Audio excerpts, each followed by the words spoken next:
क्या आपने कभी सोचा है कि दुनिया के 1% लोग ही क्यों कामयाब होते हैं, जबकि 99% लोग सिर्फ स्ट्रगल करते रह जाते हैं? क्या फर्क है एक साधारण इंसान और एक लेजेंड के बीच? फर्क किस्मत का नहीं है, फर्क मेहनत का भी नहीं है। फर्क है उस स्टेट ऑफ माइंड का जिसमें वो अपने दिन को खत्म करते हैं। रात का वो वक्त जब आप सोने वाले होते हैं, वो सिर्फ सोने के लिए नहीं होता, वो यूनिवर्स के सबसे बड़े खजाने को अनलॉक करने का समय होता है। आज जो मैं आपको बताने जा रहा हूं, वो आपकी जिंदगी का सबसे बड़ा टर्निंग पॉइंट साबित हो सकता है। ये कोई साधारण मोटिवेशन नहीं है, ये वो एंशिएंट साइंस है जिसे हमारे वेदों में और उपनिषदों में छुपा कर रखा गया था, ताकि इसका गलत इस्तेमाल न हो सके। लेकिन उससे पहले मैं चाहता हूं कि आप एक सिचुएशन को इमेजिन करें।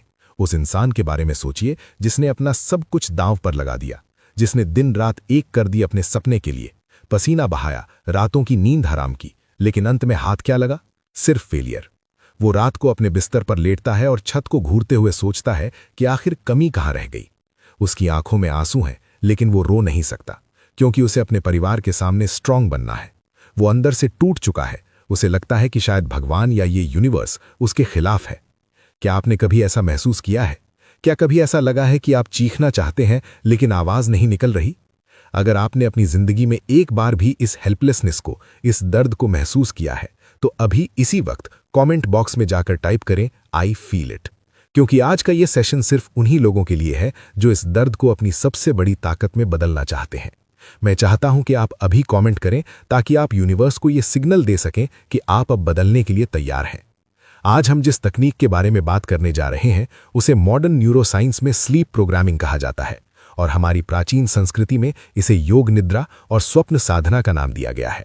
ये वो गुप्त ज्ञान है जिसे थॉमस एडिसन जैसे महान साइंटिस्ट्स इस्तेमाल करते थे अपनी इन्वेंशन के लिए, और जिसे एंशिएंट इजिप्शियंस अपनी सिविलाइजेशन को एडवांस बनाने के लिए यूज करते थे। लेकिन आज के दौर में हम इसे भूल चुके हैं। हम सोने से पहले अपने फोन में दुनिया भर का कचरा देखते हैं, नेगेटिव न्यूज देखते हैं और उसी नेगेटिव वाइब्रेशन के साथ सो जाते हैं।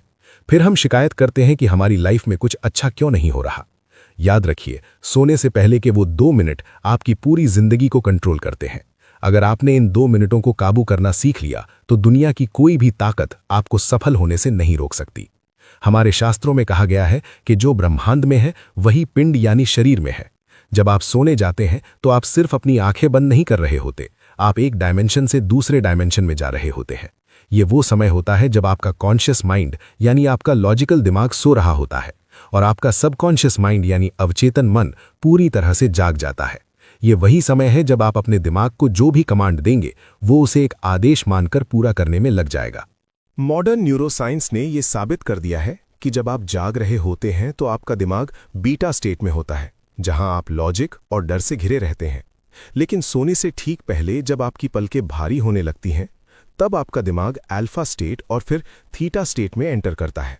साइंटिस्ट्स इसे हिप्नोगॉजिक स्टेट कहते हैं। ये वही स्टेट है जहां आपके कॉन्शियस और सबकॉन्शियस माइंड के बीच का पर्दा सबसे कमजोर होता है। हिस्ट्री गवाह है कि थॉमस एडिसन और एल्बर्ट आइंस्टाइन जैसे जीनियस अपनी मुश्किल से मुश्किल प्रॉब्लम्स का हल इसी स्टेट में खोजते थे। एडिसन अक्सर अपने हाथ में लोहे की बॉल लेकर कुर्सी पर झपकी लेते थे, ताकि जैसे ही वो गहरी नींद में जाने लगे, बॉल गिरे और वो जाग जाए। वो ऐसा इसलिए करते थे क्योंकि उस आधी नींद और आधी जागृति की अवस्था में उन्हें वो आइडियाज मिलते थे जो उनका लॉजिकल दिमाग कभी सोच ही नहीं सकता था। लेकिन हमारे ऋषियों ने इसे हजारों साल पहले ही डिकोड कर लिया था। मांडुक्य उपनिषद में चेतना की 4 अवस्थाओं का वर्णन है: जागृत, स्वप्न, सुषुप्ति और तुरीय। आज दुनिया जिसे लॉ ऑफ अट्रैक्शन या सबकॉन्शियस प्रोग्रामिंग कहती है, वो असल में हमारे वेदों का संकल्प विज्ञान है। ऋग्वेद में कहा गया है कि ये ब्रह्मांड वाइब्रेशन से बना है, और आपका विचार भी एक वाइब्रेशन है। जब आप सोने से पहले किसी विचार को होल्ड करते हैं, तो आप उसे सीधे कॉस्मिक इंटेलिजेंस यानी ब्रह्मांडीय चेतना को सौंप रहे होते हैं। ये ठीक वैसे ही है जैसे आप गूगल पर कुछ सर्च करते हैं और एंटर दबाते हैं। एंटर दबाने के बाद आप टेंशन नहीं लेते कि रिजल्ट आएगा या नहीं। आपको पता होता है कि सर्वर अपना काम करेगा। ठीक वैसे ही सोने से पहले के ये 2 मिनट आपके दिमाग का एंटर बटन है। प्राचीन मिस्र यानी एंशिएंट इजिप्ट में भी स्लीप टेम्पल्स हुआ करते थे, जहां लोग अपनी बीमारियों और समस्याओं का इलाज ढूंढने के लिए एक खास तरीके से सोने जाते थे। वो मानते थे कि नींद के दौरान आत्मा देवताओं से बात करती है। ग्रीक फिलॉसफी में भी इंक्यूबेशन की एक तकनीक थी, जहां लोग जवाब पाने के लिए मंदिरों में सोते थे। इसका मतलब ये है कि ये ज्ञान सिर्फ भारत तक सीमित नहीं था, बल्कि पूरी दुनिया की महान सभ्यताओं को ये पता था कि नींद सिर्फ शरीर का आराम नहीं है, बल्कि ये आत्मा का रिचार्ज स्टेशन है। लेकिन कलयुग में हम इस विद्या को भूल गए हैं। आज की मॉडर्न लाइफस्टाइल ने हमें इतना बिजी कर दिया है कि हम सोने को सिर्फ एक वेस्ट ऑफ टाइम मानते हैं। याद रखिए, अगर आप जीवन में कुछ भी हासिल करना चाहते हैं, चाहे वो पैसा हो, हेल्थ हो या मन की शांति हो, उसका रास्ता आपके सबकॉन्शियस माइंड से होकर ही गुजरता है। आप दिन भर चाहे जितनी मेहनत कर लें, चाहे जितनी किताबें पढ़ लें, लेकिन अगर आपकी रात की प्रोग्रामिंग गलत है तो आप कभी सफल नहीं हो पाएंगे। ये कड़वा सच है।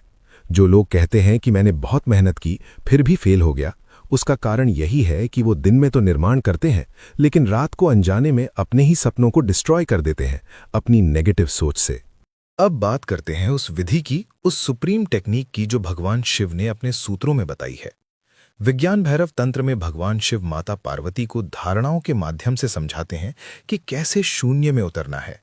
आपको सोने से पहले ठीक वही करना है। बिस्तर पर लेट जाएं और अपने शरीर को पूरी तरह ढीला छोड़ दें। इसे हम योग में शवासन कहते हैं। जब शरीर सो रहा हो और मन जाग रहा हो, वो मैजिकल मोमेंट होता है। अब अपनी आंखों को बंद करें और अपनी सांसों पर ध्यान दें। जैसे ही आपका मन शांत होने लगे, अपने आप से वो एक सवाल पूछें जिसका जवाब आप चाहते हैं। ये सवाल आपकी करियर के बारे में हो सकता है, आपके रिश्तों के बारे में हो सकता है, या आपकी सेहत के बारे में। लेकिन यहाँ सबसे बड़ी गलती जो 99% लोग करते हैं वो ये है कि सवाल पूछने के बाद वो खुद ही उसका जवाब सोचने लगते हैं। आपको ये नहीं करना है। आपको लॉजिकल माइंड का इस्तेमाल नहीं करना है। बस सवाल को मन में रखें, जैसे कि आप किसी अंधेरे कमरे में टॉर्च जला रहे हो। सवाल को बीज की तरह अपने दिमाग में रोक दें और फिर साक्षी भाव में आ जाएं। साक्षी भाव का मतलब है विटनेस कॉन्शियसनेस। बस ऑब्जर्व करें, बिना किसी जजमेंट के, बिना किसी बेचैनी के। भगवद गीता में भगवान श्री कृष्ण कहते हैं कि जो कर्म फल की चिंता किए बिना कर्म करता है वही योगी है। यहाँ आपका कर्म है सवाल पूछना और सो जाना। जवाब देना उस परम शक्ति का काम है जिसे आप ईश्वर, यूनिवर्स या सबकॉन्शियस माइंड कहते हैं। जब आप सवाल पूछकर शांत हो जाते हैं तो आपका दिमाग उस सवाल को एक पहेली की तरह नहीं, बल्कि एक कमांड की तरह लेता है। साइकोलॉजी में एक टर्म है ज़ाइगर्निक इफेक्ट, जिसका मतलब है कि हमारा दिमाग अधूरी चीजों को याद रखता है। जब आप सवाल पूछकर बिना जवाब ढूंढे सो जाते हैं तो आपका दिमाग पूरी रात उस पर काम करता है। न्यूरॉन्स के नए कनेक्शंस बनते हैं, पुराने डेटा को स्कैन किया जाता है। आपका सबकॉन्शियस माइंड आपकी पुरानी यादों, आपके अनुभवों और उस यूनिवर्सल नॉलेज बैंक से कनेक्ट करता है जहां दुनिया के हर सवाल का जवाब मौजूद है। वेदों में इसे हिरण्य गर्भ कहा गया है, वो सुनहरा गर्भ जहां से सब कुछ उत्पन्न होता है। ये प्रोसेस इतना पावरफुल है कि कई बार आपको सपने में ही जवाब मिल जाएगा, या फिर अगले दिन सुबह उठते ही आपके दिमाग में एक अचानक आइडिया आएगा जिसे हम एपिफेनी कहते हैं। कई बार ऐसा होगा कि आप किसी से बात कर रहे होंगे और अचानक उसके मुंह से आपको अपना जवाब मिल जाएगा। ये कोई चमत्कार नहीं है, ये क्वांटम फिजिक्स है। जब आप एक फ्रीक्वेंसी सेट करके सोते हैं तो ये यूनिवर्स उसी फ्रीक्वेंसी की चीजों को आपकी तरफ खींचना शुरू कर देता है। लेकिन सावधान रहें, ये तकनीक जितनी शक्तिशाली है उतनी ही सेंसिटिव भी है। अगर आप डाउट के साथ या डर के साथ सवाल पूछेंगे तो ये काम नहीं करेगा। उपनिषदों में कहा गया है, भावो ही विद्यते देवः, यानी भावना में ही देवता का वास है। अगर आपकी फीलिंग में डाउट है तो आप यूनिवर्स को कंफ्यूज्ड सिग्नल भेज रहे हैं। आपको ऐसे पूछना है जैसे एक छोटा बच्चा अपनी माँ से पूछता है। उसे पूरा भरोसा होता है कि माँ उसे जो भी देगी वो उसके लिए सही होगा। इस भरोसे को ही श्रद्धा कहा गया है। मॉडर्न स्टडीज बताती हैं कि सोने से पहले का जो इमोशन होता है वो पूरी रात हमारे नर्वस सिस्टम में लूप करता रहता है। अगर आप चिंता में सोएंगे तो आप 8 घंटे की चिंता की प्रैक्टिस कर रहे हैं, और अगर आप समाधान की उम्मीद में सोएंगे तो आप 8 घंटे सफलता की प्रैक्टिस कर रहे हैं। चॉइस आपकी है। स्वामी विवेकानंद कहते थे कि हर आत्मा में परमात्मा बनने की क्षमता है। वो क्षमता इसी अवचेतन मन में छुपी है। जब आप इस तकनीक को हर रात करना शुरू करेंगे तो पहले कुछ दिन आपको शायद अजीब लगे, हो सकता है आपका मन भटके, लेकिन इसे छोड़ना मत। हमारे शास्त्रों में अभ्यास और वैराग्य को मन को काबू करने का एकमात्र रास्ता बताया गया है। आपको ये समझना होगा कि आप सिर्फ हार्ड मांस का पुतला नहीं है, आप अनंत ऊर्जा का स्रोत है। सोहम अस्मि, वो मैं ही हूं। ये ज्ञान जो आज मैंने आपको दिया है, ये कोई साधारण मोटिवेशनल स्पीच नहीं है। ये वो चाबी है जिससे आप अपनी किस्मत का ताला खोल सकते हैं। बड़े से बड़े एम्पायर इसी विजन से बने हैं, महान आविष्कार इसी शांति में हुए हैं। आज रात जब आप बिस्तर पर जाएं तो फोन को दूर रख दें, दुनिया के शोर को म्यूट कर दें और अपने भीतर के उस सन्नाटे को सुने। अपने उस सवाल को मन में लाएं जो आपको परेशान कर रहा है, और फिर उस सवाल को उस अंधेरे में छोड़ दें जहां से रोशनी की किरण फूटेगी। विश्वास मानिए, आपका दिमाग एक सुपर कंप्यूटर है जिसे बस सही प्रोग्रामिंग की जरूरत है। सोने से पहले के ये 2 मिनट आपकी डेस्टिनी बदल सकते हैं। ये सिर्फ एक आदत नहीं है, ये एक साधना है, एक तपस्या है, और इसका फल आपको जरूर मिलेगा। ये ब्रह्मांड का कानून है और ब्रह्मांड कभी अपने कानून नहीं तोड़ता।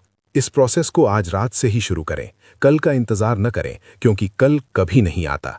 और जब आपको इसका रिजल्ट मिले, जब आपकी लाइफ में वो मैजिक होना शुरू हो जाए, तो वापस आकर इस वीडियो पर कमेंट जरूर करना, ताकि और लोगों को भी विश्वास हो सके कि हमारी प्राचीन विद्याओं में कितनी ताकत है।